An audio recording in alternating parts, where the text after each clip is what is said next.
와인병도 소주나 맥주병처럼 재활용 쓰레기로 분리수거하시죠?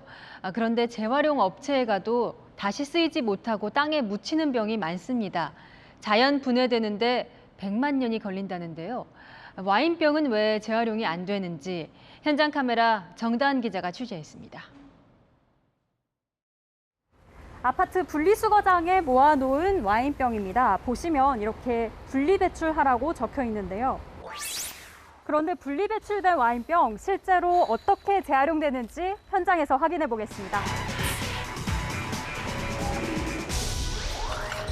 와인병은 다른 유리병과 함께 선별업체로 옮겨집니다. 컨베이어 벨트에 올려진 형형색색의 공병들. 작업자들이 일사불란하게 공병을 고르기 시작합니다. 파손이 없는 소주병과 맥주병은 그대로 세척 후 다시 사용하기 때문에 먼저 골라집니다. 나머지 공병들은 색깔별로 분류됩니다. 컨베이어 벨트에 끝까지 남는 건 와인병들. 이유는 색깔입니다. 우리나라는 백색, 갈색, 녹색만 100% 돼 있는 것만 생산이 가능하기 때문에 색깔을 분명히 구분을 해줘야 돼요.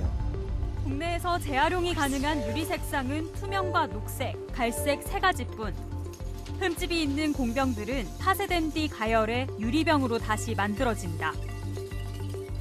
와인병은 세 가지 색상에 해당되지 않는 데다 대부분 수입되는 탓에 공병 재활용 수요도 적습니다.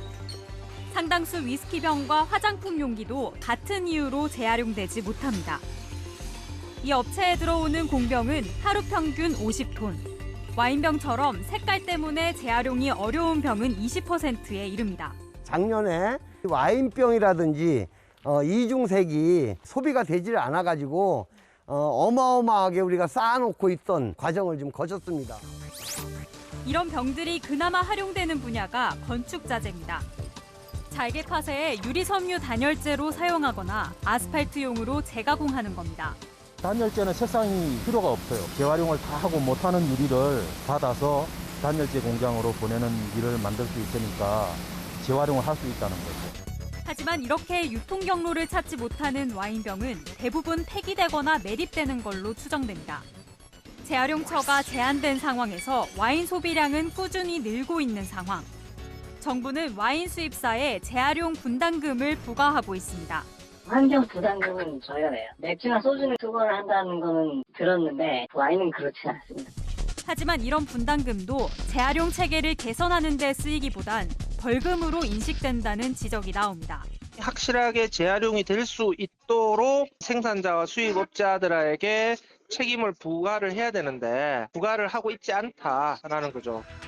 유리병이 재활용되지 못하고 매립될 경우 자연 분해되기까지 걸리는 시간은 약 100만 년. 와인병 재활용 체계에 대한 전반적인 점검이 필요해 보입니다. 현장 카메라 정다은입니다.